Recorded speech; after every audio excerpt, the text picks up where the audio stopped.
Oke, selamat sore semuanya. Terima kasih udah mau datang di Tech kali ini. Kenalin sekali lagi, nama gue Aloy. Eh, udah jadi product manager selama 2 tahun, dan sekarang lagi kerja di Tada sebagai product manager juga. Nah, tadi sebenarnya udah di teaser dikit sama Bahar bahwa background gue bukan dari IT, bukan dari apa ya, teman-teman bisa bilang kalau mau jadi product manager kan biasanya relasinya sama IT, sama bisnis. Bukan, latar belakang gue teknik. Jadi kalau teman-teman nanti kalau mau meniti karir sebagai product manager, itu selama kalian punya jiwa apa ya, penasaran yang tinggi dan ingin tahu yang tinggi, itu bisa. Gitu. Jadi topik pada hari ini, gue bakal jelasin gimana teman-teman bisa bikin produk dari stage awal, dari development, sampai go to market strategi. Nah, nanti kalau ada pertanyaan, teman-teman bisa tulis di chat box, atau nanti Bahar juga akan share Slido-nya, di mana teman-teman bisa tulis pertanyaan di situ. Gitu. Nanti akan ada beberapa Q&A session, di mana teman-teman bisa nanya. Oke, kita mulai. Jadi ada beberapa topik yang akan kita discuss hari ini. Kurang lebih gue akan ngambil waktu teman-teman selama 40 menit sampai 60 menit.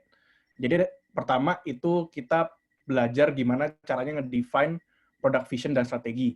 Jadi kita harus tahu dulu nih sebelum bikin produk-produk hierarki yang ada itu kayak gimana. Nah, hari ini teman-teman akan bertemu dengan banyak jargon product management. Jadi kalau nanti teman-teman nggak ngerti, teman-teman bisa nanya dan aku akan bantu jelasin arti jargonnya itu apa sih. Kedua, ketika bikin produk, udah tahu nih strateginya apa, visinya apa. Hal yang selanjutnya harus dilakukan adalah teman-teman harus tahu apa yang bikin produk itu unik. Nah, di sini namanya value proposition. Nanti kita belajar gimana cara bikin value proposition dan contoh value proposition yang udah ada tuh kayak gimana. Gitu. Yang ketiga, itu kita akan belajar gimana cara bikin perwarupa atau prototype. Jadi kalau kita udah ada bayangan produknya seperti apa, kita bisa bikin visualisasi produknya kayak gitu. Keempat, setelah bikin prototype itu nggak cukup, kita butuh feedback, kita butuh iterasi. Itu akan kita bahas juga hari ini. Terus yang terakhir adalah go to market strateginya. Gitu. Go to market strategi berarti kita udah bikin produk, gimana caranya supaya orang-orang tuh aware akan produk kita. Jadi 5 poin ini akan kita discuss hari ini. Nah, pertama, mungkin buat teman-teman yang belum tahu product management itu apa, aku nggak akan detail jelasin hari ini arti product management itu sendiri, karena di Google banyak definisinya, cuma aku akan kenalin dikit apa itu product management. Jadi product management itu basically adalah seseorang yang manage product life cycle untuk memastikan bahwa ada 3 hal dalam suatu produk. Berharga, valuable, usable, bisa digunakan, sama bisa diterima atau enggak, atau visible. Jadi kalau bayangin, teman-teman di kantornya itu ada berapa tim. Tim yang ngurus bisnis, tim yang ngurus desain, yang customer experience, user experience, sama teknologinya, tim-tim IT, tim-tim engineer. Nah, product manager itu ada di intersection ketiganya. Jadi kalau jadi product manager, istilahnya dia jack of all trades, tapi master of none. Dia paham teknologi, tapi bukan spesialis. Dia paham desain, tapi bukan spesialis desain juga. Dia paham bisnis, tapi dia nggak terlalu jago soal bisnis dibandingin orang sales. Kayak gitu. Nah, sebagai product manager, kadang-kadang kita diekspektasi untuk menjadi dalam tanda kutip mini CEO. Mini CEO dari produk kita sendiri. Dikurangin P&L. Kalau CEO juga mikirin P&L juga. Gitu. Jadi siapa sih product manager itu? Product manager itu adalah generalis. Itu kira-kira semua orang PM kadang-kadang tuh pasti awalnya generalis dulu, sebelum nanti dia udah specialize, misalnya produknya itu dia spesialis di fintech, atau mungkin di hal lain, di e-commerce, gitu-gitu, di B2B. Kedua, kita nggak akan pernah bisa ganti spesialis. Jadi orang-orang yang ada di lingkaran ini, yang tidak saling intersection itu, tidak saling berhubungan, itu adalah spesialis. Dia sangat jago ngurusin teknologi, bisnis, dan user experience. Sama biasanya orang product management itu strategic dan tactical. Jadi kita nggak cuma menduliin gimana caranya kita mengeksekusi sesuatu, tapi kita juga harus tahu alasan kenapa kita bikin sesuatu itu. Dan gimana caranya supaya hal tersebut bisa memberikan dampak kepada pengguna gitu, atau di sini customer-nya. Itu product management in a nutshell. Kalau teman-teman pengen tahu product management itu apa secara lebih luas, teman-teman bisa Google. Karena hari ini topiknya akan lebih gimana caranya kita bikin produk dari awal sampai akhir. Nah, apa sih yang bikin produk itu bagus? Jadi kan tentu produk yang bagus itu adalah end goal atau tujuan dari semua product manager ya, atau tim produk.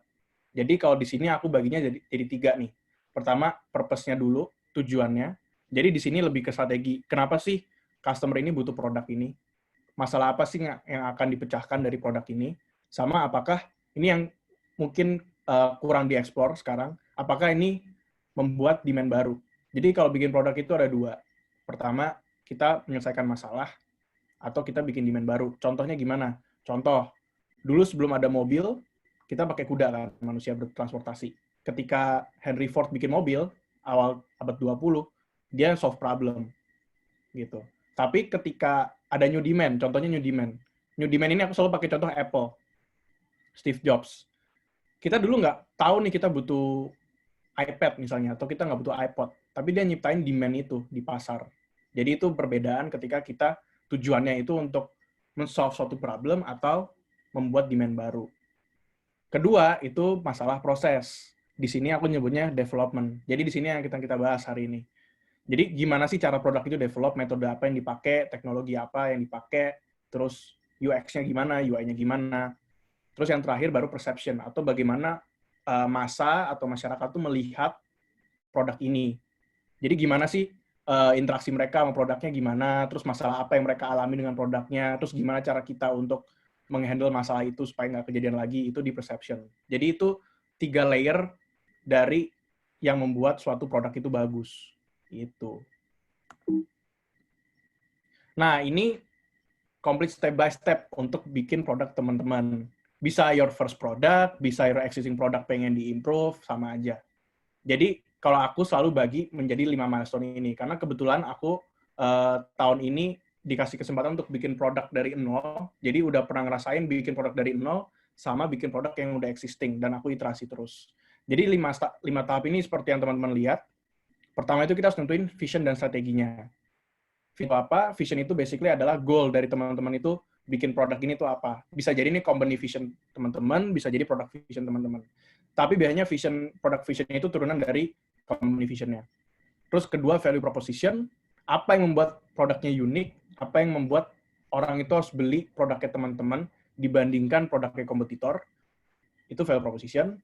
Ketiga, bikin prototype, gambar-gambar, terus mulai coding dan segala macam. Keempat, itu feedback and prioritization. Jadi kalau udah bikin prototype, pekerjaannya nggak selesai. Teman-teman harus dapetin feedback dari customer teman-teman. Terus harus bisa juga memprioritaskan fitur mana aja yang akan dikerjakan untuk iterasi selanjutnya. Nah, ini yang bedain first product sama existing product. Biasanya produk baru itu akan lebih banyak feedback-nya dan akan lebih banyak, pace-nya akan lebih cepat. Pace-nya akan lebih cepat dibandingin sama produk yang udah existing, yang dia building blocks-nya udah jadi, wireframe-nya udah jadi, UI-nya udah jadi, biasanya speed-nya nggak secepat kalau bikin produk baru, gitu. Karena keterbatasan teknis, keterbatasan bisnis, dan lain-lain. Yang terakhir itu go-to-market strategi. Ini aku juga akan bahas bagaimana caranya teman-teman membelah strategi, kira-kira strategi yang mana sih yang cocok untuk memasarkan produk yang teman-teman udah buat. Gitu. Jadi 5 poin ini akan gue bahas hari ini. Pertama, itu defining your vision and strategi. Jadi ini langkah pertama, teman-teman sebelum bikin sesuatu, terlepas itu suatu produk, atau nanti teman-teman pengen suatu perusahaan, itu harus punya visi dan strategi yang jelas dulu. Gitu. Jadi ini caranya adalah teman-teman harus tahu dulu kenapa produk ini itu bisa menyelesaikan suatu masalah. Contoh, misal aku pakai Tada contohnya. Tada itu kan basically CRM ya. Dia nge-manage user supaya bisa berkomunikasi dengan pelanggannya. User ini dimaksudnya brand gitu. Jadi di sini visinya adalah gimana caranya kita bisa jadi CRM yang impactful buat si user tersebut. Dengan fitur-fitur yang mungkin nanti kita bisa kasih push notification, bisa kasih email, bisa manage customer data, dan lain-lain. Udah tahu visinya, oke kita pengen buat CRM gitu ya. Nah, gimana caranya kita bikin CRM yang baik dan benar? Nah, untuk bikin suatu produk, ada beberapa layer strategi yang teman-teman bisa pakai gitu. Nah, teman-teman harus tahu namanya ini namanya produk hierarki. Jadi yang dari paling atas itu adalah istilahnya paling high level, sampai yang paling bawah, subtask, itu yang paling low level. Itu udah paling technical banget, itu di subtask. Jadi aku akan jelasin satu-satu. Yang pertama, ini goals ini sama kayak vision tadi. Jadi apa sih yang mau dicapai? Jadi tadi misalnya aku pengen bikin CRM gitu. Kedua itu inisiatif. Inisiatif itu high level efforts. Jadi misalnya di sini teman-teman butuh bantuan dari engineering untuk bikin infrastrukturnya. Teman-teman butuh nanti tim sales untuk interview potensial customer, untuk dapetin leads, dan lain-lain. Dapetin istilahnya produk ini tuh yang beli siapa sih, yang pakai siapa sih, itu inisiatif. Jadi ini di mana seorang product manager itu dites kemampuannya. Dia nggak cuma harus bisa berkomunikasi antar product manager, tapi dia juga harus bisa berkomunikasi antar departemen juga. Dan kalau ditanya departemen apa yang berkomunikasi sama product manager, itu hampir semua. Teman-teman kalau pegang produk eksternal pasti akan hubungan marketing sama sales. Kalau pegang produk internal kayak back office gitu pasti akan ketemu sama orang finance, sama orang customer service, customer success, dan lain-lain. Itu inisiatif. Ketiga tuh rilis. Jadi ketika kita bikin produk itu udah nggak zaman lagi kita bikin produk jadi sampai semuanya ada baru kita rilis. Itu udah ketinggalan zaman cara kayak gitu. Sekarang rilisnya itu bisa cepat, bisa sebulan sekali, bisa 2 minggu sekali, tergantung kebutuhan teman-teman. Kalau produknya itu istilahnya baru, tadi yang aku bilang belum banyak fitur yang tersedia di produk itu, biasanya rilisnya akan lebih cepat. Biasanya akan 2 minggu sekali bisa rilis, 3 minggu sekali bisa rilis. Karena tujuannya adalah setelah rilis ini gue pengen dapat feedback dari customer gue dengan lebih cepat gitu. Sekarang mainnya lebih cepat-cepatan, bukan bagus-bagusan.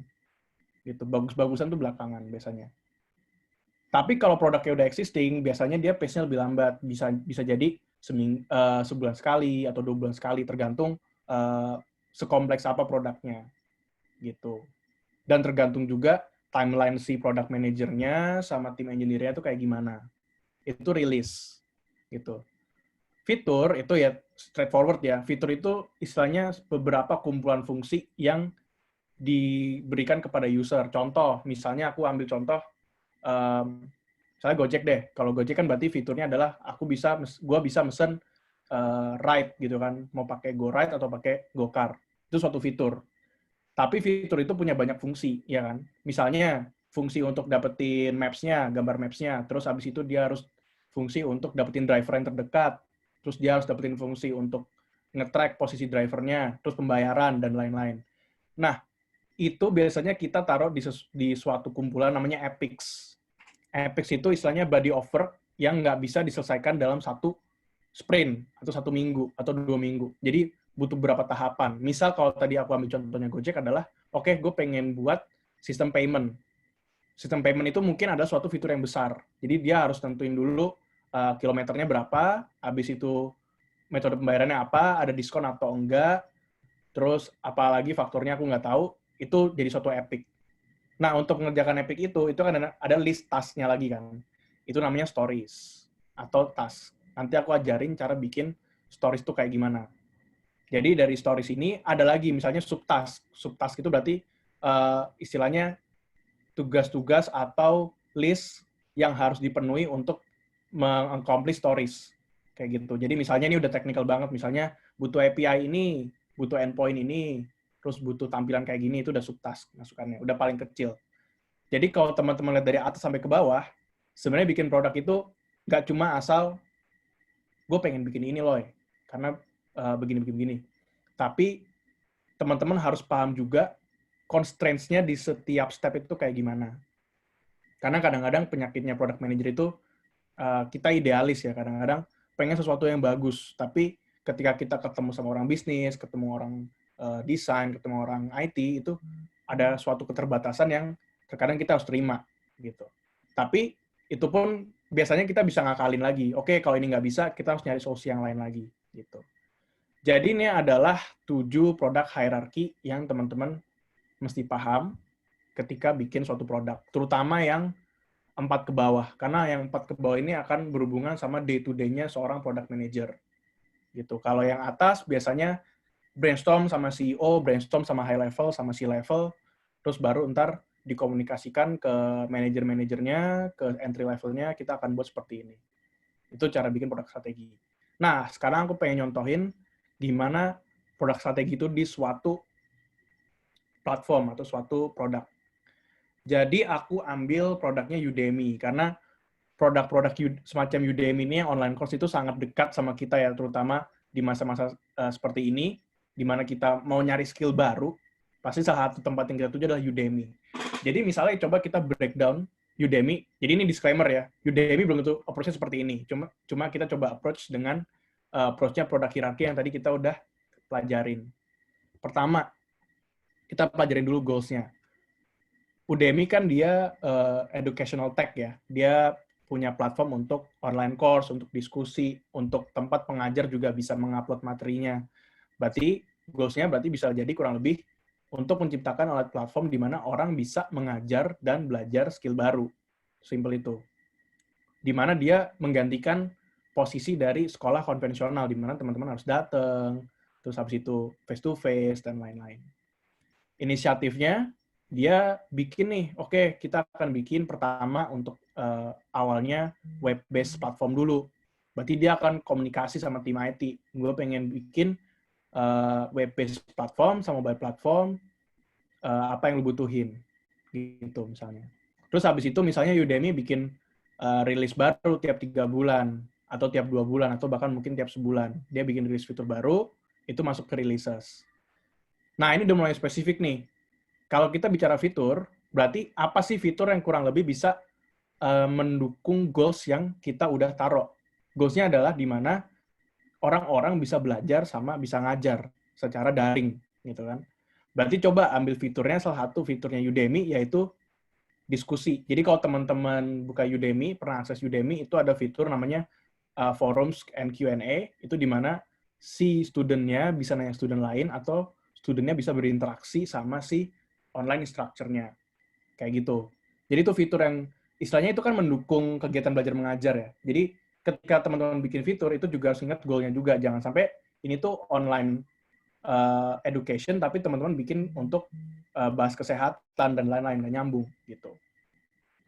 Habis itu, setelah fitur, kita bikin epics-nya. Oke, epics-nya namanya discussions, forms, and Q&A. Kayak gitu. Jadi, itu nama fiturnya. Nah, dari fitur ini, kita biasanya bikin stories atau bikin task. Untuk bikin discussion from Q&A ini, apa aja sih yang dibutuhin? Gitu. Kalau di sini aku nulisnya, as a user, I would like to discuss a specific topic with other student, so I can get better knowledge. Nah, ini yang unik soal stories. Nah, itu subtasnya kan prepare Nepia, itu udah teknis lah, aku nggak akan bahas. Nah, yang unik soal stories adalah, untuk bikin stories yang bagus, teman-teman harus bisa mempositioning diri teman-teman itu sebagai customer-nya atau orang yang make. Gitu. Jadi ntar aku kasih formulanya kayak gimana. Nah, untuk bikin user stories, itu formulanya kurang lebih kayak gini. As a bla bla bla bla, I would like to bla bla bla so that I can bla bla bla. Nah, yang diisi untuk bikin user story ini adalah kita pertama mendefinisikan dulu user yang akan menerima keuntungan dari fitur ini. Apakah itu, kalau di Udemy ya, apakah itu student-nya, apakah itu teacher-nya, apakah itu bahkan developer-nya Udemy sendiri ketika dia bikin sesuatu. Jadi lebih mudah gitu. Jadi infrastrukturnya di-improve. Terus selanjutnya, I would like to, nah I would like to-nya, teman-teman isi dengan action yang teman-teman mau si user ini ambil. Jadi misalnya tadi kita bicara soal discussion. Mungkin fiturnya adalah si usernya bisa komen atau bisa kasih feedback, rating, dan lain-lain. Itu teman-teman taruh sini. Dan yang terakhir, so that I can, itu adalah teman-teman mengidentifikasi end goal dari fitur atau fungsi tersebut. Jadi ketika orang ini pakai fitur apa, itu jadi orang yang seperti apa. Gitu. Itu formula untuk user stories. Dan banyak lagi formula yang di luar sana, kayak misalnya jobs to be done, itu juga bisa dipakai.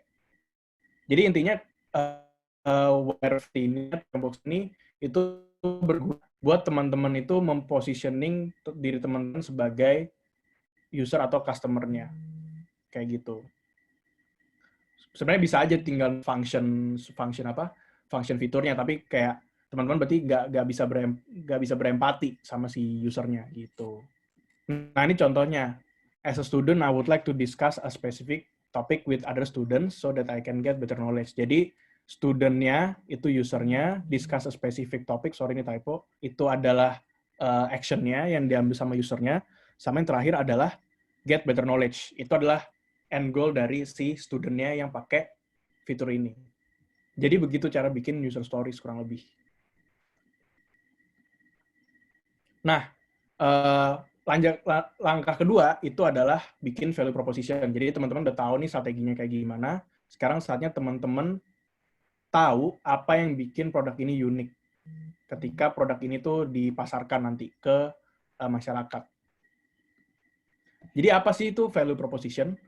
Value proposition itu basically adalah janji nih ya buat cowok-cowok yang sering buat janji yang bisa teman-teman berikan kepada customer untuk meyakinkan mereka supaya mereka beli dari kalian, tapi bukan dari kompetitornya, gitu. Jadi ini adalah kalau aku bilang gampangnya adalah ini tuh apa sih yang bikin produk lu tuh unik sampai orang tuh pasti beli di lu, tapi nggak mau beli di orang lain, kayak gitu. Dan ini promise, gitu kan. Jangan sampai teman-teman itu nge-break atau ngelanggar promise-nya. Kalau misalnya value proposition-nya adalah gratis ongkir. Jangan sampai pas implementasi nyatanya malah dikenain ongkir gitu. Itu kan berarti udah istilahnya melukai brandnya teman-teman itu satu. Kedua itu juga melukai produknya. Ketiga hasilnya adalah orang-orang akan kehilangan trust mereka untuk bisa pakai produknya. Jadi pastiin ketika bikin value proposition itu teman-teman bisa keep promise yang teman-teman buat untuk si customer. Gitu. Nah, value proposition itu harus kayak gimana sih? Yang pertama tuh ya pasti dia ada, eksis. Jadi teman-teman harus tahu cara mengidentifikasi mereka kayak gimana. Nanti aku ajarin juga gimana caranya mengidentifikasi value proposition. Kedua, harus diketahui. Jadi teman-teman harus mengkomunikasikan juga. Ini nanti part di go-to-market strategi. Gitu. Tapi untuk sekarang, ketika teman-teman formulate sebuah value proposition, teman-teman harus mencari cara gimana cara nanti gua bisa mengkomunikasikan ke banyak orang. Berarti kan bahasanya harus sederhana, harus dimengerti dengan mudah, dan diterima dengan banyak orang gitu. Nggak multitafsir dan lain-lain. Itu sangat penting. Jadi value proposition harus mengandung dua hal ini. Nah, cara untuk mengidentifikasi value proposition teman-teman, yang pertama, itu spesifik. Jadi jangan sampai ini sesuatu yang terlalu general. Kalau tadi aku ngambil contoh gratis ongkir, mungkin bisa dispesifikin. Gratis ongkir sampai berapa persen. Sampai berapa lama, sorry, bukan berapa persen. Kalau berapa persen berarti nggak gratis ongkirnya. Misal kayak gitu. Atau misalnya garansi. Biasanya garansi ini paling sering dipakai sama orang-orang yang jual barang gitu ya. Garansi 1 tahun. Itu kan spesifik. Kedua, itu solve a pain point. Jadi, kembali lagi ke core-nya product management atau ketika kita bikin produk itu kan salah satu goal-nya adalah kita bisa menyelesaikan masalah user atau customer ya. Jangan sampai value proposition ini tuh nggak mengadres masalah ini. Gitu. Jadi mereka ada masalah apa, teman-teman bisa bilang ke mereka, kalau dengan menggunakan produk gue atau produk saya, masalah ini nggak akan ada lagi di kehidupan kalian. Gitu. Sama yang terakhir itu masalah komunikasi sih yang terakhir. Itu tuh harus unik. Sebuah value proposition itu harus unik, di mana ketika orang-orang baca tuh orang-orang merasa tertarik. Jadi kayak ini istilahnya market value-nya lah. Desirable. Nah, cara menemukan dan cara menyampaikan value proposition teman-teman itu adalah gini. Pertama, teman-teman harus list dulu masalah yang dialami oleh si usernya. Jadi misalnya, kalau tadi kita ambil contoh Udemy, masalahnya adalah dia nggak bisa belajar skill baru dengan mudah, misalnya. Atau dia kekurangan sumber untuk belajar skill yang dia inginkan. Itu problemnya. Jadi coba teman-teman simpan di benak teman-teman, masalah apa sih yang dialami oleh si user gue. Gitu.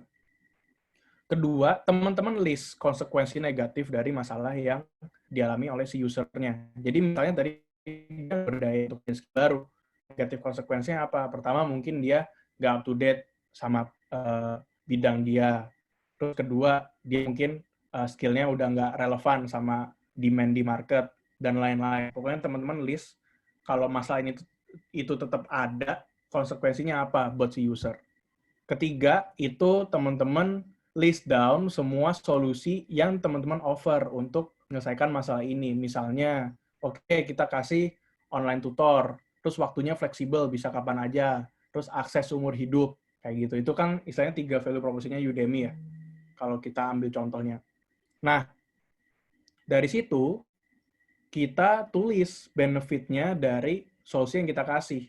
Kalau misalnya nanti si usernya tuh bisa punya akses seumur hidup, misalnya benefitnya apa, berarti dia bisa belajar di mana aja, kapan aja, kayak gitu. Terus misalnya dia ada online tutor, berarti nggak ada batasan waktu juga, dia bisa nanya, dia bisa discuss, dan lain-lain. Jadi di list down 4 hal ini, di mana dari sini teman-teman bisa nemuin value proposition-nya teman-teman.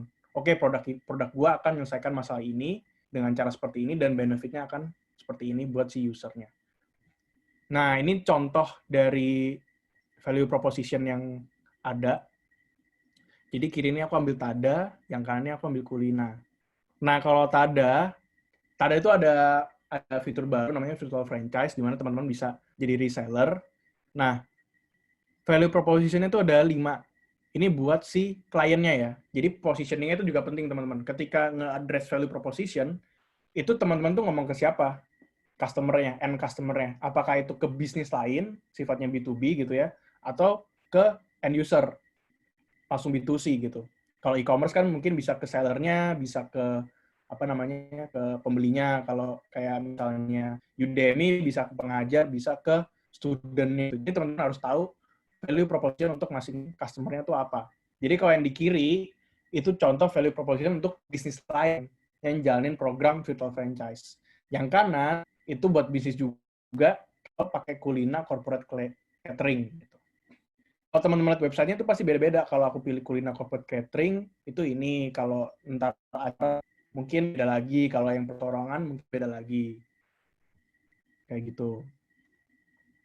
Nah, ini kalau Tada itu apa namanya, value proposition-nya kayak dia bilang masangannya bisa cepat, user friendly, dan lain-lain. Kalau Kulina, dia bisa bilang nih, ini aku bilang spesifik ya, hemat anggaran itu sampai berapa. Dan biasanya kalau angka kayak gini tuh lebih masuk gitu ke customer-nya. Oke, gue bisa ngitung nih 30% gitu. Untuk value proposition. Nah, Siga, Bahar ada nggak kira-kira di chat? Belum ada di Slido. Belum ada. Oh, ada nih, ada. Oke, berarti ada. Mau nanya dulu nih. Boleh. Ini nih, ada satu pertanyaan sebenarnya dari Anonymous. Day to day PM tuh ngapain sih? PM ngapain? Oke. Day to day PM ini kayaknya aku ntar aja deh, Bahar yang ini. Kayaknya Ada yang belum ini masuk nggak, deh. ada yang sama yang tadi topik yang aku jelasin nggak, yang gue Belum gue sih, catat belum dulu ada nih. day to day Kalau di PM. sini. Iya. Oke. Lanjut dulu kalau lain. Karena pertanyaannya menarik, jadi gue simpen buat di akhir aja jawabnya. Oke. Jadi lanjut dulu ya. Iya. Oke. Sip. Nah, buat langga, teman-teman udah bikin strateginya, udah bikin visinya kayak gimana, udah bikin produk hierarkinya, udah jelas nih langkah-langkah development-nya kayak gimana, udah tahu juga apa yang bikin produk teman-teman unik. Nah, ini saatnya step yang paling fun, di mana teman-teman bisa brainstorming sama tim produknya, sama teman-teman, kira-kira produknya tuh ntar bentuknya kayak gimana ya, kayak gitu. Ini terlepas produknya digital atau produknya fisik, bisa sama aja. Sebenarnya konsepnya tuh sama, cuma emang lebih banyak diadopsi untuk produk-produk digital kayak gitu. Tapi secara framework, secara mindset itu sama. Nah, ini aku pengen jelasin dulu konsep namanya MVP, Minimum Viable Product, di mana Minimum Viable Product ini adalah suatu produk yang istilahnya cukup untuk menyelesaikan masalah si customer. Jadi nggak perlu bikin produk yang bagus dulu, untuk menyelesaikan masalah customer-nya, tapi lebih ke perlahan-lahan bikin suatu produk yang secara secara general itu diterima untuk menyelesaikan suatu masalah. Jadi ini aku ambil gambar sebagai contoh. Jadi dua di atas ini tuh bukan MVP. Kenapa? Pertama itu cuma roda doang. Roda nggak bisa dipakai buat apa-apa. Kedua dia bikin chassisnya, tetap nggak bisa dipakai. Ketiga dia bikin frame-nya, tetap nggak bisa dipakai. Baru kepake baru ketika jadi mobil.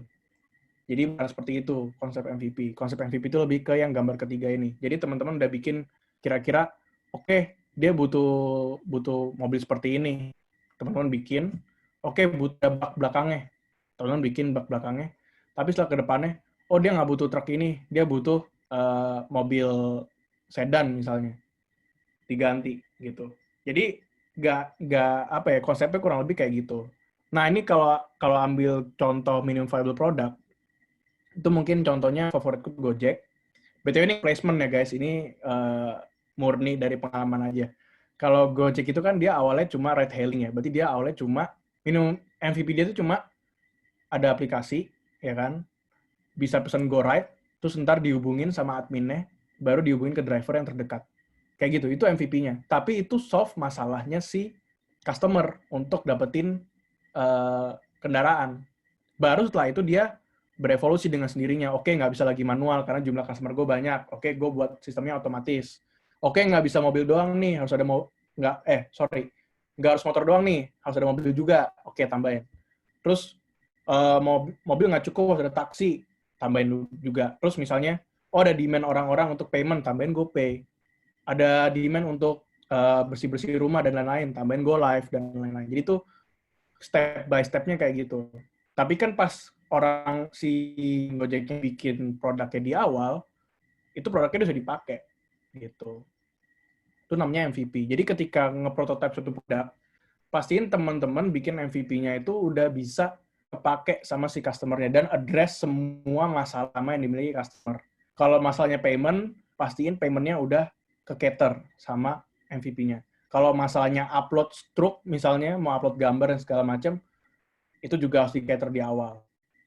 Kayak gitu tuh harus dipikirkan. Jadi makanya punya mindset produk hierarki yang tadi, yang dari goals, inisiatif, rilis, sampai ke subtask, itu penting.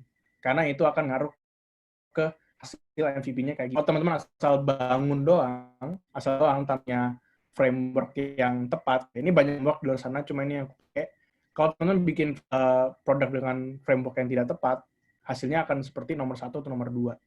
Jadi ntar nggak bagus di marketnya. Gitu.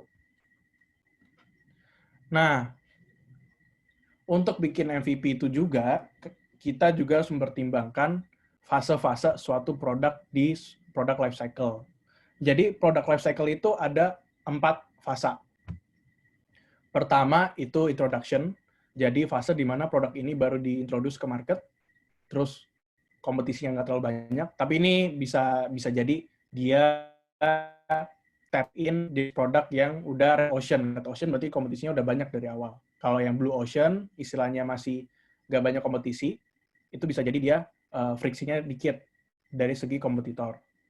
Ketiga, biasanya bisnisnya itu bakar duit kalau kita ngomongnya. Jadi dia banyak spending ke marketing, banyak spending ke development, tapi sales-nya belum naik secara konsisten, masih dikit-dikit, masih pelan-pelan. Karena customer base dia belum banyak. Itu introduction.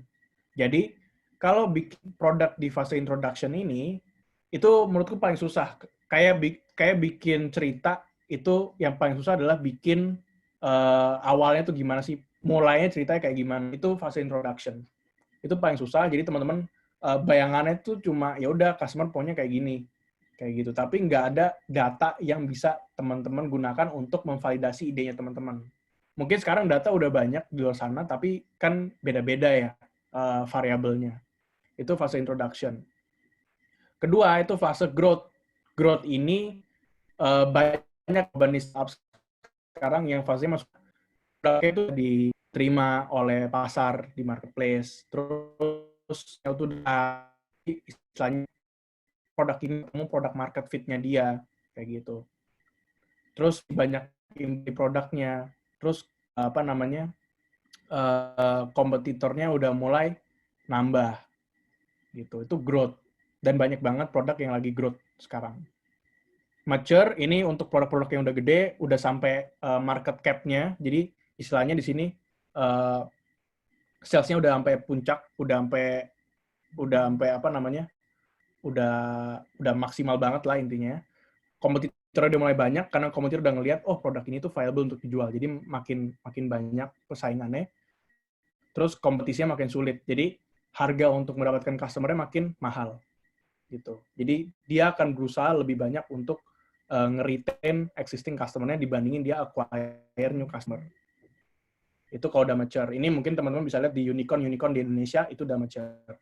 Sama yang terakhir decline. Jadi sama seperti manusia, kita ada fase ketika masih anak-anak, ketika masih puberti gitu ya, masih pubertas, terus udah masuk fase dewasa, tapi ada juga di mana produk itu sama seperti manusia, fasenya ada fase decline atau udah mulai nggak seganteng, setampan atau seseksi dulunya gitu. Ini buat perusahaan-perusahaan yang udah misalnya udah tutup, udah nggak jalan lagi usahanya atau udah dibeli sama company lain, itu masuk ke fase decline. Nah, kalau teman-teman udah tahu fase-fase produknya itu seperti apa, teman-teman bikin prototipenya akan lebih mudah. Kenapa? Karena kalau di introduction, teman-teman istilahnya masih punya sedikit kebebasan untuk bikin kan, karena belum ada data. Tapi ketika udah masuk growth dan mature, kita nggak bisa decline. Kalau decline kan produknya udah mati, udah dead, udah bye lah.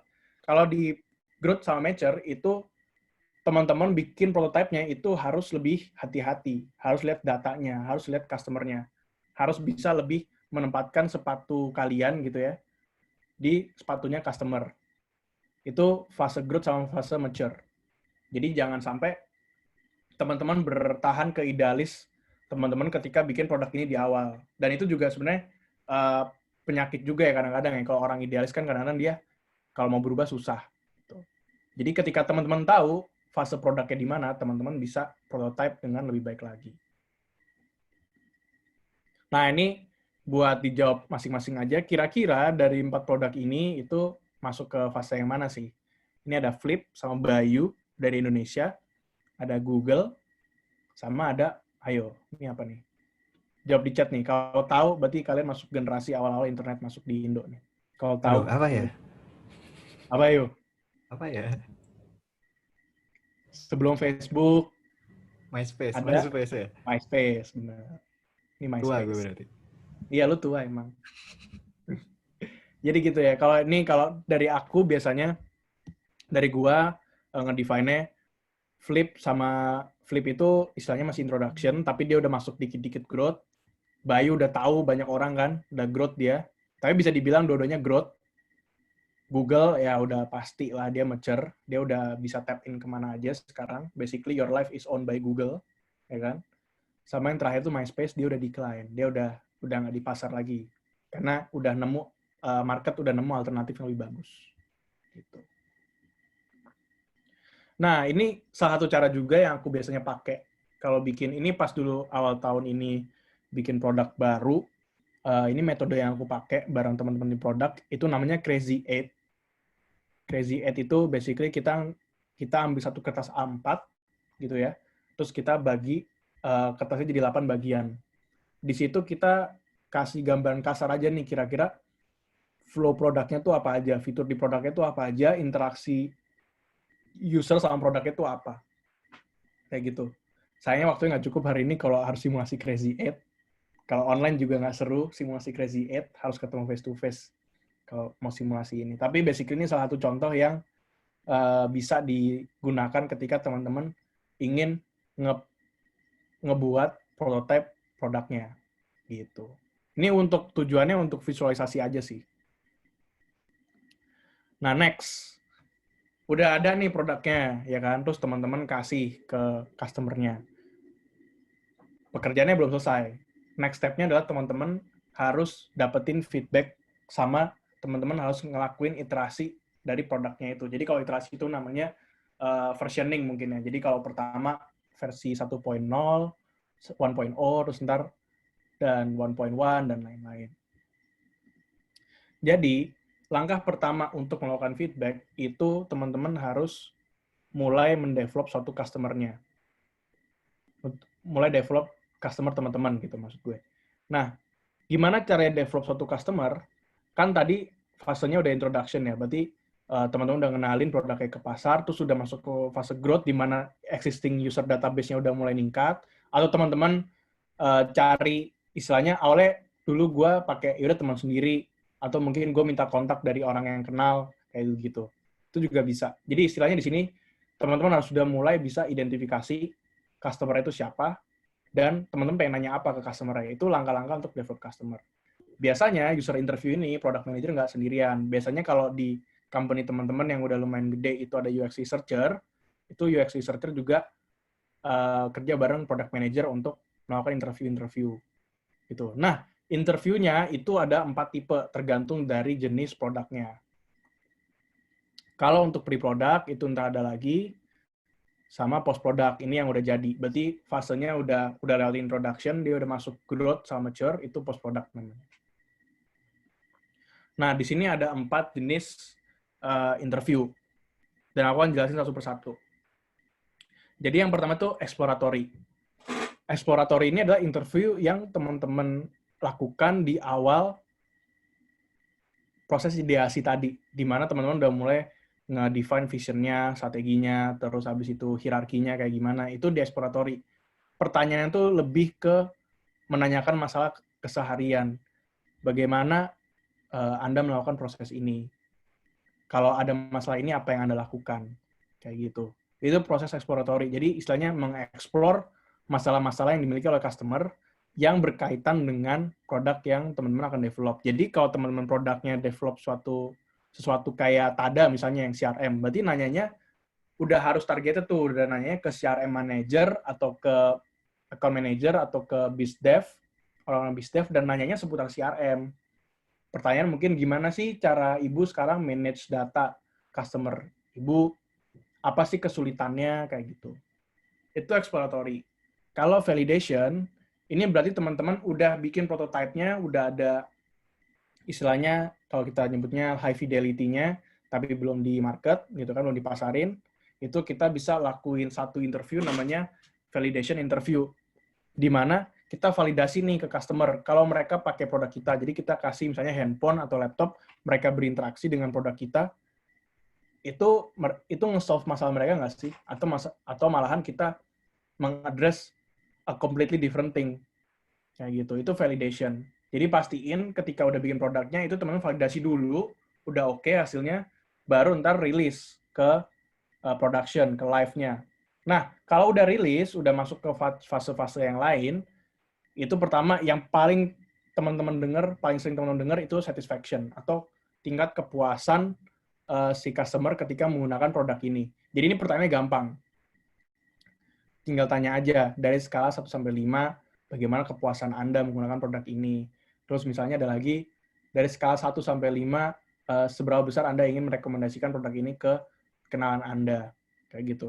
Cuma tantangannya di sini, teman-teman nggak boleh bias. Nggak boleh biasnya maksudnya gimana? Nanya pertanyaannya tuh nggak boleh kayak gini misalnya.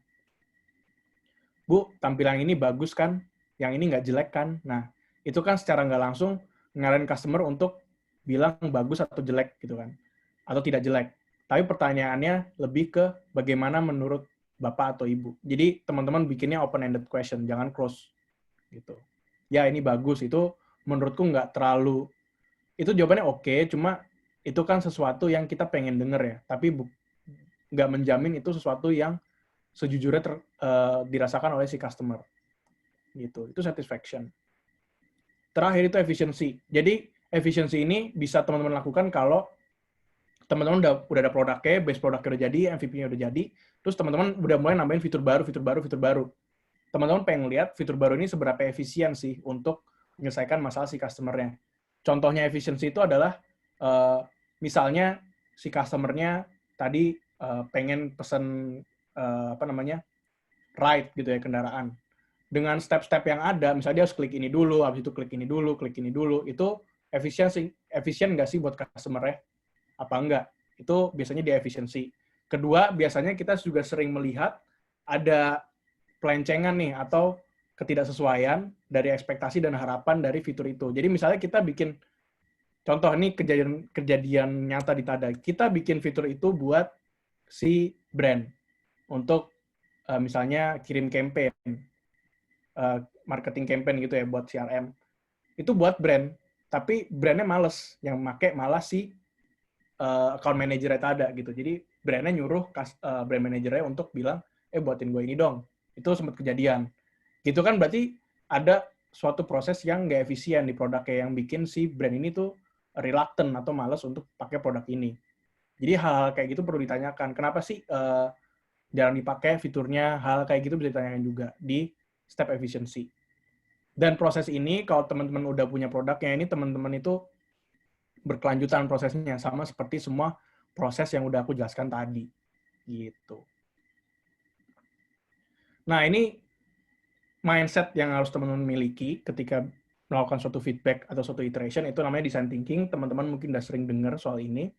Basically, ini adalah suatu proses iteratif dan continuous untuk nge-develop suatu produk secara increment.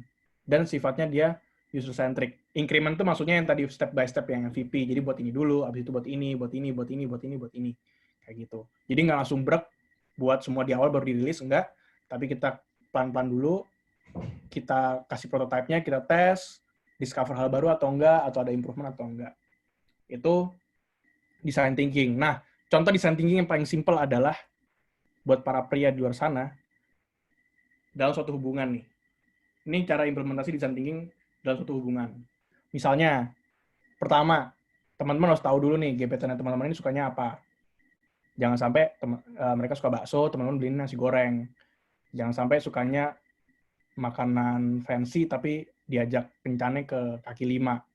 Jadi harus tahu dulu kebutuhannya itu apa, discover dulu. Habis itu, teman-teman melakukan small gestures dulu di awal. Jadi nggak harus tiba-tiba kasih kunci ke rumah, kasih kunci mobil, terus kasih duit, uang kaget gitu, enggak. Tapi teman-teman kasih dulu, misalnya traktir dulu lah makanannya, terus misalnya antar jemput, misalnya kayak gitu. Jadi gestur-gestur kecil dulu di awal. Ketiga baru ngasih hal-hal yang lebih bermakna lagi, baru udah tembak gitu kan. Ini kalau di relationship simple, tapi implementasinya susah. Nah, kalau di company ini misalnya kalau di company itu design thinking-nya aku ambil di contoh tim HR. Misalnya tim HR itu minta kita untuk ngumpulin data dan ngukur performa dari departemen berbeda dari perusahaan teman-teman. Gimana caranya pakai design thinking untuk bantu tim HR. Sama kayak tadi waktu mau nembak gebetan, harus tahu dulu bisnisnya apa, harus interview dulu ke HR-nya. Bu, Pak, kenapa butuh data ini? Tujuan akhirnya apa? End goal-nya apa? Business approach-nya, business requirement-nya apa? Setelah teman-teman tahu objektifnya, teman-teman validasi prosesnya. Jadi buat dulu nih flow inputnya kayak gimana, flow outputnya kayak gimana. Terus habis itu divisualisasikan datanya. Ini kan karena mereka minta data kan. Kita visualisasiin, kita create dummy, kita tanya ke mereka, udah oke atau belum? Udah oke, kita proses datanya, kita kumpulin, kita cleansing dan lain-lain, kita analisis, baru kita measure. Setelah measure tuh nggak berhenti. Kita iterasi lagi, ini udah selesai belum atau ada demand baru kayak gitu. Itu caranya teman-teman mengimplementasi design thinking. Sama ketika bikin produk. Awalnya harus tahu dulu customer need-nya apa, terus validasi, habis itu bikin prototype-nya, kan visualisasi ya. Habis itu kita dapetin feedback dari mereka dan kita ukur seberapa bagus atau seberapa banyak improvement yang harus kita lakukan. Tuh. Nah, sebelum masuk ke go-to-market strategi, satu hal yang harus diadres adalah prioritasisasi. Aduh, susah juga ya kata-katanya. Pokoknya ini masalah prioritas gitu ya. Jadi product team itu harus bisa memprioritaskan fitur-fitur yang secara berkelanjutan itu akan bertambah banyak dengan sendirinya. Jadi awalnya mungkin cuma satu ide fitur, 3 fitur, terus lama-lama ntar jadi 10, 15, wah udah banyak.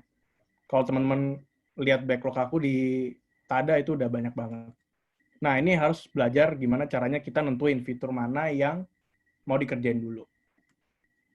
Jadi, untuk ngerjain suatu fitur, itu ada namanya matriks prioritas. Jadi kita bagi jadi 2 aksis. Yang pertama itu effort-nya, yang kedua itu impact-nya. Yang teman-teman inginkan pasti yang ini. Low effort, high impact. Itu yang semua orang ingin lakukan. Tapi kadang-kadang kita sering ketemu yang ini. Low impact tapi high effort. Jadi udah bikinnya susah, nggak dipakai, kayak gitu. Kalau udah ketemu kayak gitu, itu teman-teman harus reconsider ulang. Mau dibuat nggak fiturnya, atau pengen buat inisiatif lain. Gitu. Kalau high impact, high effort, ini project-project gede. Kalau di Tada tuh project integrasi, itu major project tuh. Kalau misalnya dia low impact, low effort, dia nice to have. Jadi nggak, kalau ada ya oke, kalau nggak ada juga nggak apa-apa, kayak gitu. Jadi teman-teman kalau bisa aim yang ini, kalau bikin fitur. Berguna buat user, tapi nggak terlalu susah dibuatnya. Tapi juga teman-teman harus mempertimbangkan lagi ya, goal-nya company-nya tuh apa. Jadi jangan terlena, ini mudah nih, tapi ini tuh bukan scope kita sebagai company untuk nge-tackle masalah ini gitu. Jadi misalnya misal Tada bikin CRM, kita bisa kirim push notif, bisa kirim email secara otomatis, tapi kita pengen bikin chat engine gitu. Ya buat apa? Bisnis kita bukan di sana. Kita bukan conversational AI misalnya. Kita bukan di sana. Kita lebih ke dripping campaign gitu. Jadi harus paham juga bisnis scope-nya sejauh apa untuk bikin fitur. Sama yang terakhir itu adalah kalau bikin fitur itu bisa dibagi juga jadi 3 bucket. Selain pakai cara yang tadi, ngukur berdasarkan matriks high impact atau high effort-nya, teman-teman bisa ngukur juga berdasarkan fitur ini tuh must have, nice to have, atau malah nggak dibutuhin sama sekali. Gitu. Kalau must have itu biasanya fitur-fitur yang kritikal, misalnya login itu kan harus, pembayaran itu harus, terus misalnya dapetin data customer-nya apa aja, kolomnya itu harus, kayak gitu. Kalau nice to have, misalnya kita butuh fitur buttonnya warna ini deh, itu kan nice to have. Kalau buttonnya enggak itu mungkin warnanya juga nggak apa-apa. Atau misalnya kita pengen ada fitur, udah mau pakai machine learning nih, gitu kan. Machine learning kan nice to have juga kan, istilahnya kan. Untuk beberapa company ya, kalau company-nya emang fokusnya ke data, mungkin itu itu must have. Jadi lagi-lagi teman-teman harus tahu scope company-nya itu sejauh apa ketika bikin suatu fitur. Dan ini tuh nggak ada formula eksaknya kayak belajar science gitu ya, kayak fitur yang seperti ini tuh pasti must have. Fitur yang seperti itu pasti nice to have. Nggak, teman-teman lagi-lagi harus pelajari lagi bisnisnya seperti apa, sama apa yang dibutuhkan oleh si customer. Gitu. Nah, terakhir, kalau misalnya fiturnya udah jadi, misalnya udah tahu nih pengen bikin fitur ini must have, ini nice to have. Cara bikin prioritas yang baik dan benar untuk action selanjutnya adalah bikin product roadmap gitu. Nah, kenapa product roadmap ini adalah visi, arahan sama prioritas untuk menunjukkan progres produknya over time gitu. Nah, kenapa product roadmap ini penting? Pertama itu untuk organizational leadership, jadi untuk high level-nya tahu. Kedua, product owner-nya bisa dan manajernya bisa keep tabs on the progress. Untuk developer-nya bisa tahu fitur-fitur yang gede itu kira-kira kayak gimana, big picture-nya kayak gimana produk ini. Itu kenapa product roadmap itu penting. Cara bikinnya juga gampang. Cara bikinnya, teman-teman pakai prinsip ini aja. Yang 4 bawah ini. Jadi fiturnya apa, epic-nya apa, stories-nya apa, subtask-nya apa, terus teman-teman convert jadi bentuknya Gantt atau timeline. Kayak gini. Ini udah roadmap. Gitu. Tinggal nanti tentuin aja setiap pengerjaan tuh scope-nya berapa lama untuk sprint-nya gitu. Kalau aku biasanya 2 minggu sprint. Gitu. Ini cara bikin roadmap. Oke, ini masuk ke topik terakhir, masuk ke go-to-market strategi. Dan aku bakal bilang di awal, lagi-lagi nggak ada template di mana teman-teman bisa ngikutin ini strategi yang saklek tuh kayak gini. Lagi-lagi teman-teman harus tahu bisnisnya teman-teman sama customer-nya. Ini aku akan jelasin kira-kira go-to-market strateginya yang tersedia tuh kira-kira apa aja sih sekarang. Nah, ketika bikin GTM itu bukan Google Tag Manager, tapi go-to-market strategi. Nah, pertama teman-teman harus memikirin dulu scalability-nya. Maksudnya apa? Scalability itu berapa banyak orang yang teman-teman bisa reach dengan menggunakan metode marketing seperti ini misalnya digital marketing gitu, berapa banyak yang di reach. Kedua, targetingnya. Pastikan produk ini tuh memecahkan suatu masalah di demografik atau behavior spesifik ya. Misalnya kalau tadi misalnya TADA berarti demografiknya mungkin eksekutif sekitar umur 27 ke atas sampai 44 misalnya, dan dia interestnya tuh di CRM dan marketing. Jadi udah harus paham dulu. Saya tuh pengen ngomong ke siapa, gue tuh pengen ngomong ke siapa ketika marketing. Ketiga, ini harus dipertimbangkan juga CAC, Customer Acquisition Cost-nya. Ini biaya berantem sama finance, sama marketing juga kadang-kadang. Sama yang terakhir itu objektifnya. Jadi ketika kita ngelakuin GTM ini, objektifnya apa? Apakah pengen banyak yang download? Apakah cuma pengen aware doang? Apakah untuk nge-retain customer? Atau lain-lain.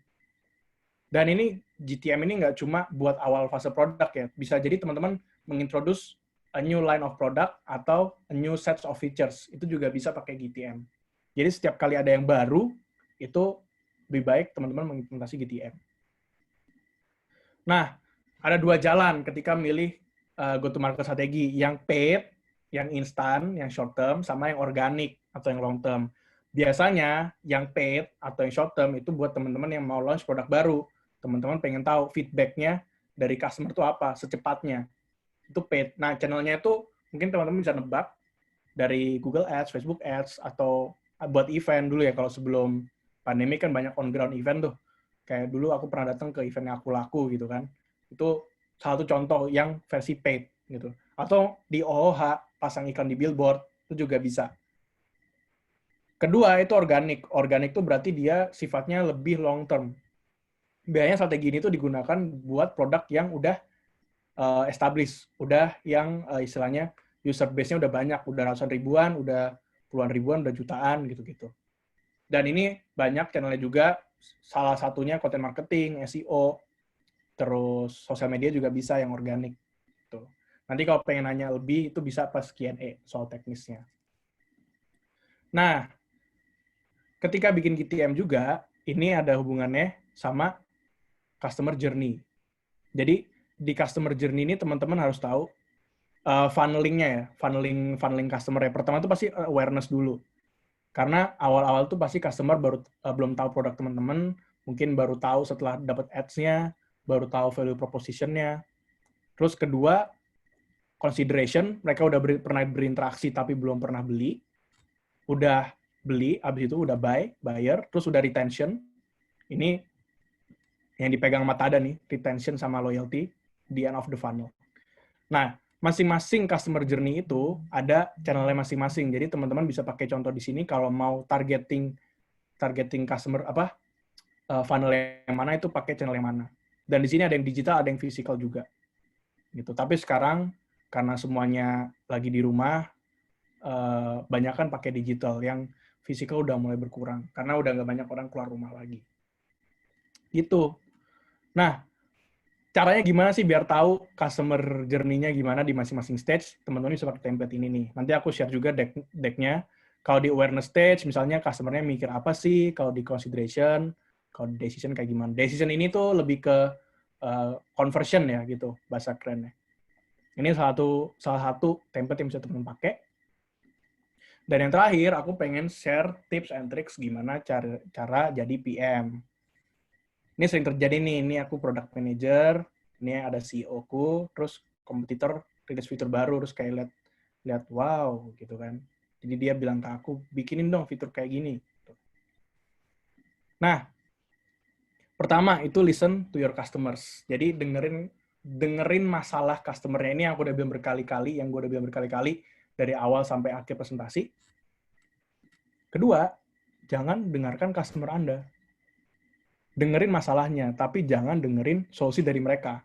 Jadi kadang-kadang ada aja customer yang kayak, saya punya masalah seperti ini, lebih baik kayak gini. Gitu. Teman-teman harus bisa nge-cut di tengah-tengah di mana, oke, masalahnya ini. Gitu. Karena belum tentu, ini gue bilang belum tentu, berarti bisa benar, bisa enggak ya. Belum tentu apa yang dibilang customer itu adalah solusi yang terbaik untuk customer lain. Kayak gitu. Jadi harus perhatikan, dengerin masalahnya customer, sama jangan dengerin solusi dari mereka. Kedua, ini pasti dimanapun ya, watch out for the competition, perhatiin mereka ngelakuin apa, terus abis itu apa yang works buat mereka, perhatiin. Jadi misalnya teman-teman yang kompetitor dan teman-teman punya aplikasi di Play Store, teman-teman bisa pakai komen di Play Store-nya untuk melihat, oh fitur barunya tuh responnya kayak gimana, apakah jelek, apakah bagus, kayak gitu. Itu bisa jadi sumber informasi teman-teman juga. Kedua, jangan watch out for the competition. Jadi, jangan selalu khawatir tiap kali kompetitor tuh bikin fitur baru. Kenapa? Karena belum tentu fitur baru itu works buat market yang ada. Atau bahkan mungkin fitur baru itu di-address untuk market yang berbeda dari segmen marketnya teman-teman.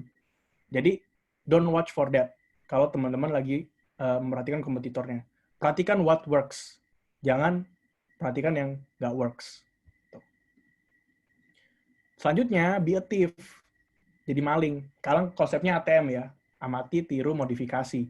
Gitu. Itu juga konsep yang harus teman-teman miliki juga ketika jadi PM. Jadi kita nggak reinvent the wheel. Jadi kita bikin on top of something yang udah works, kita bikin sesuatu yang baru. Jadi kita tiru konsepnya. Gitu.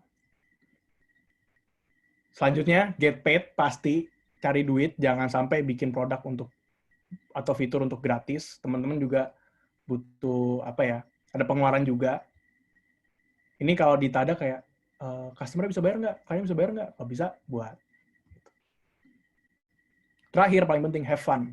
Jadi jangan sampai, tadi kan banyak banget tuh konsepnya. Tapi di sini aku juga nge-encourage buat teman-teman tuh banyak melakukan eksperimen dan banyak mengeksplorasi hal-hal yang teman-teman tuh tertarik gitu. Jadi produk itu kan luas, suatu yang luas ya. Nggak cuma vakum. Customer tuh nggak berinteraksi secara linear doang sama produk, tapi dia interaksinya akan banyak. Jadi please eksperimen, explore, and find a lot of things in the process kayak gitu. And on that bombshell, terima kasih semuanya yang udah mendengarkan. Semoga berguna materinya. Dan ini ada beberapa sosmed aku kalau teman-teman main connect. Dan mungkin kita langsung masuk ke Q&A kali ya, Bahar ya. Oke. Thank you, Aloy. Wah, keren. Udah ada berapa pertanyaan nih? Dipilih aja kali ya. Boleh.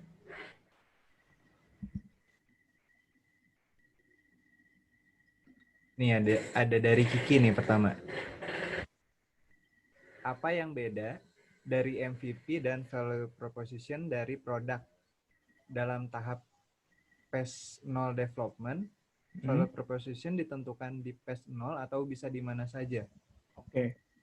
Kalau gue jawab dulu ya buat Kiki ya. Jadi kalau MVP itu kan basically kan prototype awal lu ya. Terus value proposition itu istilahnya apa yang bikin produk lu unik gitu kan. Tapi hal yang perlu diperhatikan juga kadang-kadang kondisi market itu berubah, demand-nya berubah. Nah, itu ada saat dimana kalau Kiki udah nemuin kondisi kayak gitu, itu Kiki bisa melakukan pivot namanya. Jadi bisa ganti value proposition-nya. Karena mungkin value proposition yang lama itu udah nggak valid lagi sama kondisi produk Kiki sekarang. Gitu. Apalagi tadi pertanyaannya? Terus value proposition itu ditentukannya kapan? Pas pertama kali atau udah nanti jalan produknya baru? Jadi biasanya idealnya value proposition itu ditentukan di awal. Jadi teman-teman udah tahu dari awal what makes your product unique and different compared to others. Yang harus dilakukan setelah itu udah teman-teman pikirkan gitu ya. Selanjutnya kan langkah kedua tadi aku udah bilang adalah communicate. Jadi teman-teman komunikasikan itu lewat media-media marketing yang teman-teman tentukan di akhir kayak gitu. Tapi bisa jadi kalau ini kondisi yang nggak ideal, produknya udah bikin dulu baru nyari value proposition-nya. Itu bisa, cuma aku nggak rekomend itu. Jadi soul-nya atau jiwanya tuh nggak dapat pas bikin produknya gitu. Jadi kalau bisa bikinnya di awal value proposition, dan biasanya emang di awal. Tapi value proposition itu bisa ganti. Istilahnya kalau kalian mandangnya ini udah nggak relevan karena kebutuhan customer-nya kayak gini, boleh ganti. Kalau aku boleh kasih contohnya ganti ganti kok. Banyak ya, banyak. Iya, tapi ya itulah beauty-nya product management juga ya, karena kebutuhan customer sekarang nggak kayak dulu yang gantinya tuh sekitar 5 tahun sekali, 10 tahun sekali. Bisa jadi 6 bulan dari sekarang itu apa yang kita buat itu udah nggak relevan buat mereka. Apa yang kita bikin itu udah nggak guna buat mereka kayak gitu. Jadi be flexible, bikin value prop-nya. Semoga menjawab, Kiki. Mudah-mudahan menjawab ya. Kalau enggak, tanyain aja lagi. Ya, boleh. Ini ada yang lain juga. Gimana cara PM menyeimbangkan bisnis need, kemampuan developer deliver fitur, work-life balance, sampai validasi ide apakah masih relevan atau enggak? Oke. Business needs, terus Segi teknis teknis. developernya mungkin ya. Oke, terus tadi apa? Terus work-life balance.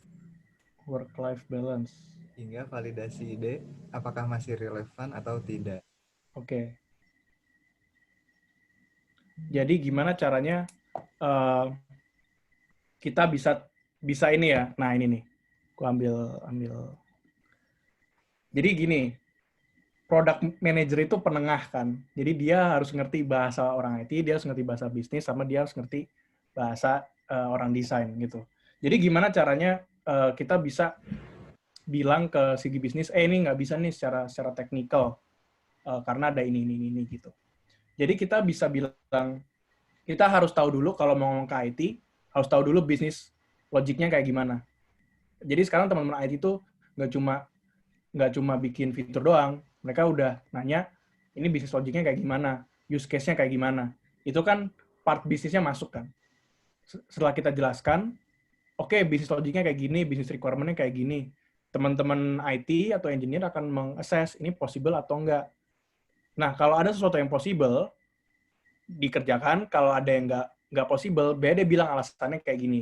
Dari situ kita bisa communicate ke tim bisnis kalau hal ini tuh belum possible untuk sekarang. Terus, tapi kita kasih workaround ke mereka. Kayak gitu. Kalau misalnya fitur ini nggak ada, penggantinya kayak gimana? Substitusinya tuh apa? Itu bilang ke bisnis, dan tim bisnis harus nge-relay message-nya ke customer-nya.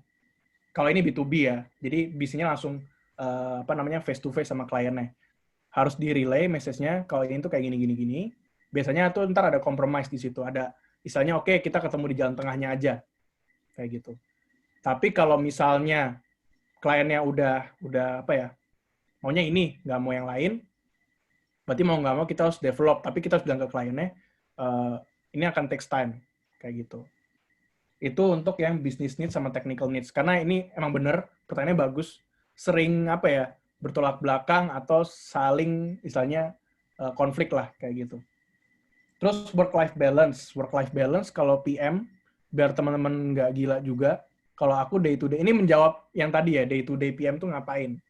Day to day PM kalau aku bangun 8:30 atau jam 8 karena WFH sekarang. Terus biasanya ada check-in dulu sama tim. Ini Bahar juga gue check-in sama Bahar. Bahas hari ini mau ngapain, ada kendala apa, dan lain-lain. Habis itu biasanya gue spend 30 menit dulu sampai 1 jam kalau emang lagi nggak terlalu pack, itu baca-baca artikel. Ini kalau teman-teman lihat screen gue nih, di atasnya ada artikel-artikel itu yang gue baca tadi pagi.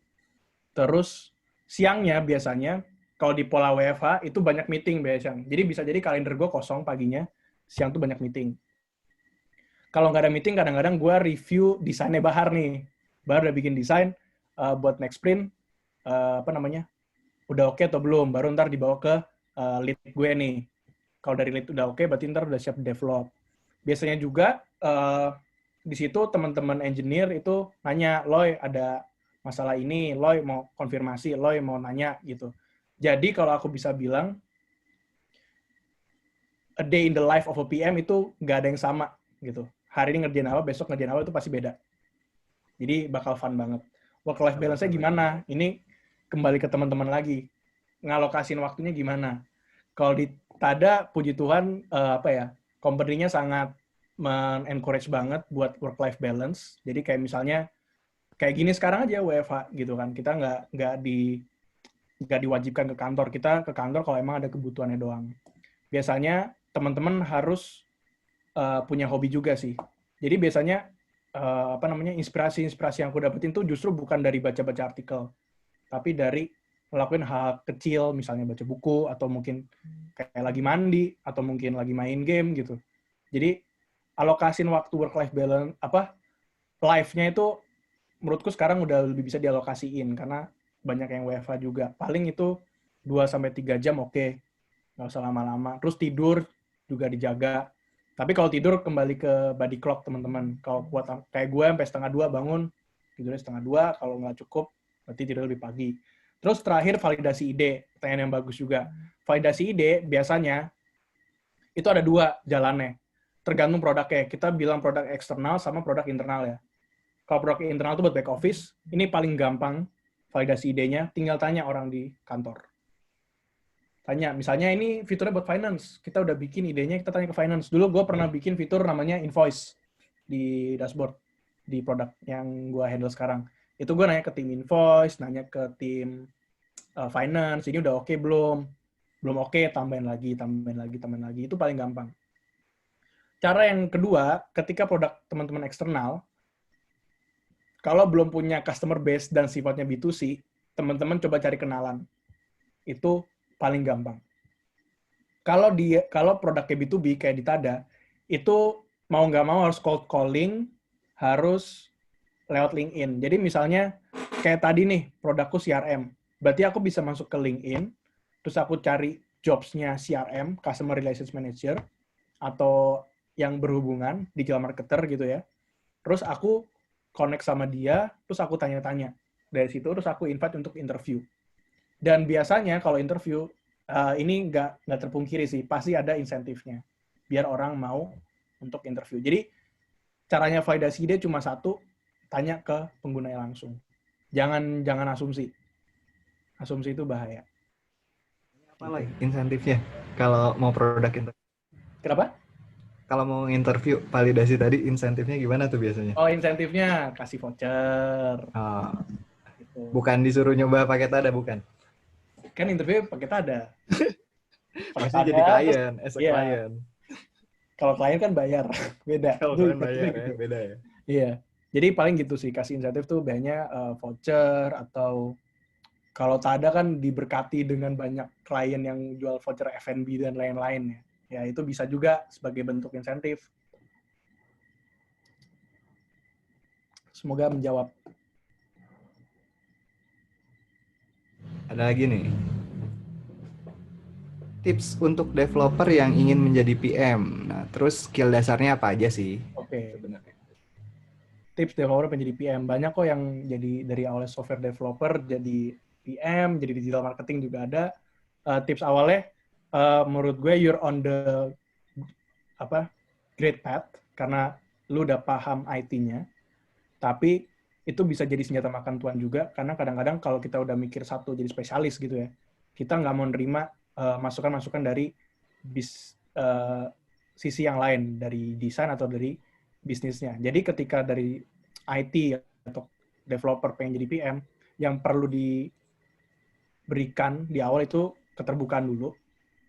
Jadi teman-teman harus punya open minded gitu ya, harus open minded. Sama yang paling penting itu ada 2. Ini ceramah CEO-nya Tada nih ke gue nih waktu itu. Jadi pertama itu punya rasa penasaran yang tinggi untuk jadi PM. Jadi jangan cepat puas, jangan konsen sama keadaan yang ada. Sama kalau dulu gue ingat banget dia pernah bilang itu jadi seorang ibu. Kenapa jadi seorang ibu? Ibu tuh kan seorang sosok yang peduli kan. Nah, anggapannya PM ini juga jadi sosok yang peduli terhadap produknya, sama peduli terhadap orang-orang yang menggunakan produknya. Jadi kalau jadi PM itu tenang aja guys, nggak serem kok, nggak butuh banyak technical skill, karena tadi yang seperti gue bilang, gue bukan dari latar belakang IT gitu. Tapi banyak kan soft skill yang involved, bahkan sampai kayak leadership, decision making kayak gitu-gitu juga menentukan teman-teman tuh bisa jadi PM yang baik atau enggak gitu. Jadi jangan khawatir apapun itu background kalian, selama punya 3 kualitas tadi bisa jadi PM. Terjawab nih. Ya, semoga terjawab. Anonymous ya. Anonymous nih. Ada lagi nih. KPI jadi PM tuh apa sih? Terus tantangan atau challenge terbesarnya apa nih yang pernah lu rasain deh? Oke. KPI jadi PM tuh biasanya ya aku straightforward aja ya. Biasanya penggunaan fitur ya. Kalau gue kan produknya udah jadi. Jadi KPI gue adalah ketika bikin fitur, gimana caranya fitur itu banyak digunakan sebanyak orang. Itu satu. Kedua, mungkin ini bersinggungan sama KPI-nya tim QA sama tim developer itu bug free. Jadi kalau bisa produknya itu bebas dari cacat, bebas dari flaw ketika dikeluarkan, dipasarin itu ditaruh di Play Store atau di App Store dimanapun itu. Terus habis itu biasanya revenue. Tapi ini approach-nya beda-beda. Bisa jadi PM itu secara langsung mengkontribusikan seberapa besar revenue ke company, bisa jadi nggak langsung gitu. Kalau gua nggak langsung karena yang apa namanya, yang generate revenue itu tim salesnya gitu. Tapi bisa jadi diukur misalnya dengan produk ini, dengan fitur ini tuh kita udah generate berapa banyak revenue sih. Itu juga bisa jadi KPI-nya PM. Cuma itu jarang. Yang paling sering itu adalah usage fiturnya. Dan itu paling utama guys. Jangan sampai itu tadi bikin produk, bikin fitur tapi nggak ada yang pakai. Jadi itu KPI utama. Terus tantangan terbesar jadi PM. Gue susah memutuskan nih. Jadi gue sebutin aja dua-duanya. Pertama, ketika lu harus sunset fitur lu. Sunset itu bunuh fitur, kill fitur. Jadi waktu dulu awal tahun ini juga pas gue bikin produk baru, produknya belum launch, gue udah sunset fitur lagi gitu kan. Itu berat banget karena istilahnya kayak gue yang punya ide itu, gue yang pitching, gue yang ngomong, gue yang bikin apa gambar besarnya udah develop, tiba-tiba kebutuhannya berubah, nggak jadi dipakai gitu. Itu gue pernah tuh bikin udah bulan apa ya, bulan Januari, terus bulan Mei tiba-tiba ganti lagi gitu kan. Itu susah. Biasanya kenapa tuh, Loy? Apa karena waktu di awal kurang validasi atau datanya nggak valid atau gimana biasanya? Bisa jadi itu satu, validasi datanya. Bisa jadi juga karena ternyata biasanya kan fitur ini dari stakeholder juga ya. Stakeholder nitip nih pengen ngerjain fitur ini gitu kan. Bisa jadi apa yang stakeholder mau itu kayak gak tercerminkan di customer, jadi nggak ada yang pakai juga. Nah, yang kasus gue tuh yang kedua. Jadi gue udah coba ngumpulin datanya, udah nanya vendor-vendor segala macam, tapi ternyata pas dikasih customer itu nggak sesuai ekspektasi. Jadi harus di sunset. Nah, itu juga menyangkut ke apa namanya tantangan terbesar kedua gue, di mana gue tuh harus bisa istilahnya dalam tanda kutip ngomong ke stakeholder gitu. Kadang-kadang idealismenya kan nggak sama tuh antara PM sama stakeholder kayak gitu. Tapi paling sedih sih sunset fitur sih, itu udah paling sedih.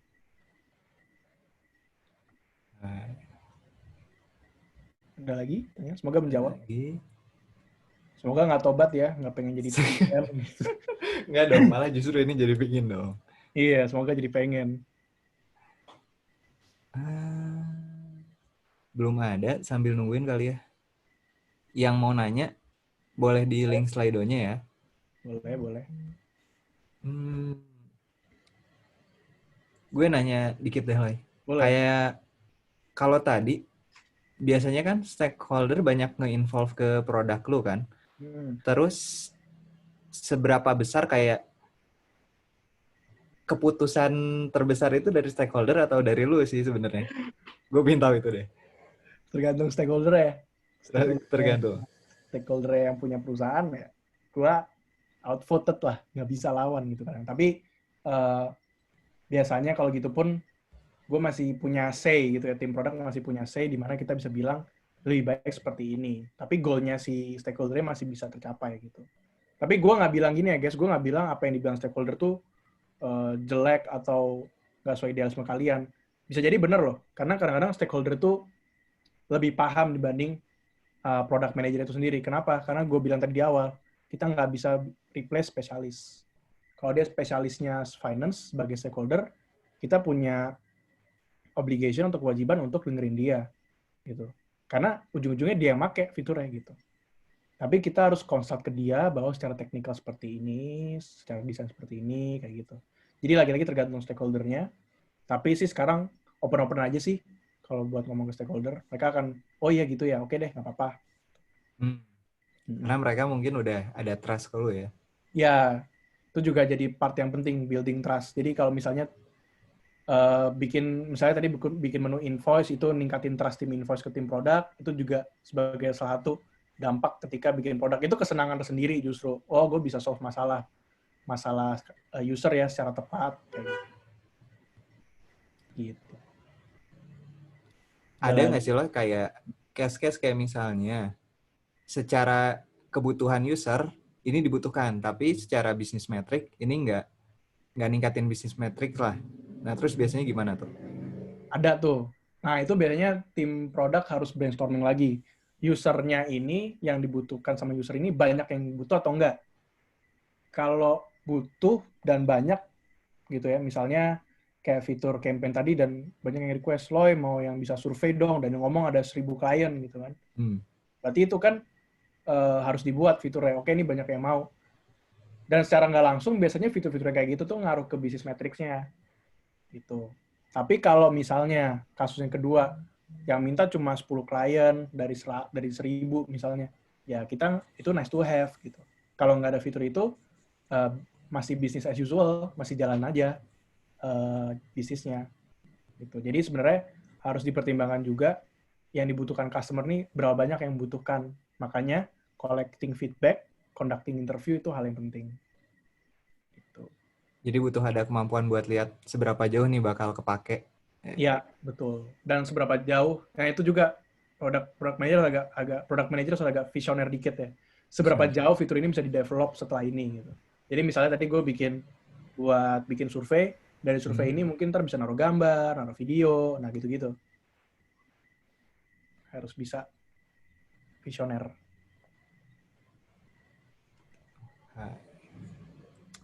Ada lagi pertanyaannya? Last deh dari gue, Loy. Oke. Kan kata lu tadi tahap introduction produk ini paling susah. Terus kadang malah kita bakar duit nih, bukannya dapat revenue. Gimana sih biasanya? Lu ada tips nggak biar bisa survive? Biar bisa survive ya? Iya, di tahap ini. Oke, pertanyaan bagus. Kalau pengen bisa survive di fase introduction dan masuk ke fase growth, pertama harus nemuin dulu product market fit-nya. Jadi lu harus tahu dulu produk ini dijual ke siapa. Jadi lu nggak akan hamburin duit untuk targeting user yang pasti nggak akan pakai produk ini. Itu satu. Kedua, ini masuk ke go-to-market strategi tadi. Harus mempertimbangkan CAC-nya atau Customer Acquisition Cost. Jadi kan kita emang bakar duit nih. Tapi seberapa jauh kita ingin bakar duit itu? Seberapa jauh kita ingin ngeluarin duit untuk mengakuisisi seorang customer. Jadi harus dipikirin juga di situnya. Biar kita nggak jebol.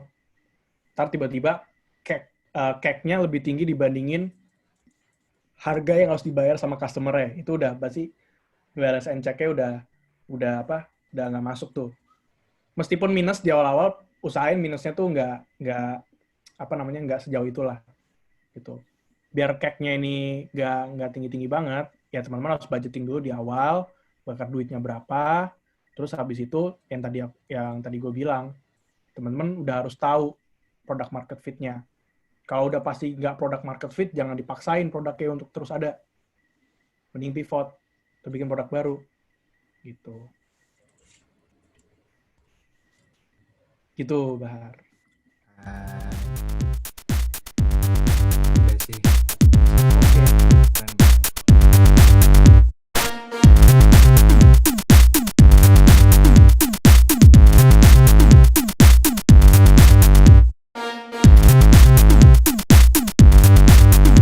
Terakhir dari gue, thank you semuanya yang udah nyempetin waktu, kurang lebih 2 jam buat dengerin gue ceramah. Semoga berguna ilmunya buat teman-teman. Terus stay safe, stay healthy. Thank you all. Thank you semuanya.